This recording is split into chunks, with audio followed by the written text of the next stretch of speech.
If you're struggling to defeat Malenia, have no fear, because this build is going to melt her health bar instantly. One thing to note here, grab yourself the Mimic tier if you really want to cut her health down even quicker. This build is insane for bosses and PvP, and since the weapon in question got a buff recently, which makes it even quicker, why wouldn't we take advantage of this build? You're going to want to put a majority of your points into Arcane and Mind for this build. If you're sticking at level 150, try and get around 45 points into your Arcane. Weapons. You're going to need Mohg's Sacred Spear.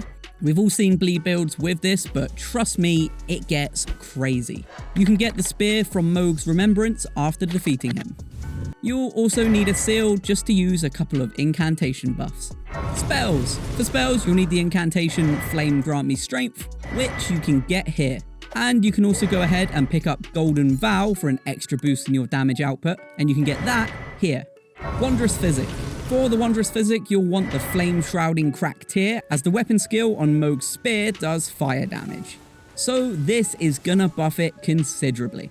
You can get this tier here. Secondly, you'll want the Opaline Bubble tier. This is the tier that puts a damage reducing bubble around you, effectively giving you one free hit without taking any real damage. This is pretty useful as we'll be using Mohg's weapon skill, which can leave you open to attacks. You can get the bubble tier here. Armor. For armor, you'll need the White Mask, which boosts damage whenever blood loss is in the vicinity, and there's gonna be a ton of it. You can get the White Mask by defeating one of the 3 White Mask invaders.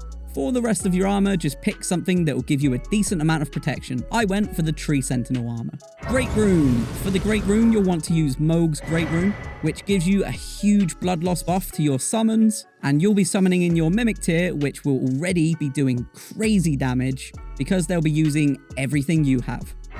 Then finally, let's talk talismans. Firstly, you'll need the Shard of Alexander. This boosts attack power of skills. To get this talisman, just get to the end of Alexander Warrior Jar's questline. Then you'll want the Ritual Sword Talisman, which boosts attack power when HP is at maximum, and you can get that here. You'll then need the Fire Scorpion Charm, which raises fire attacks. This will give your attacks a huge boost. You can get the Fire Scorpion Charm right here. Then finally, you'll want the Lord of Blood's Exaltation, which will boost attacks when blood loss is in the area, and we've already established that there's gonna be loads of that. When you've got all your items together, head into the boss room, call your Mimic in straight away, use your buffs, drink your Physick, and then get to work. Enjoy the build and have fun.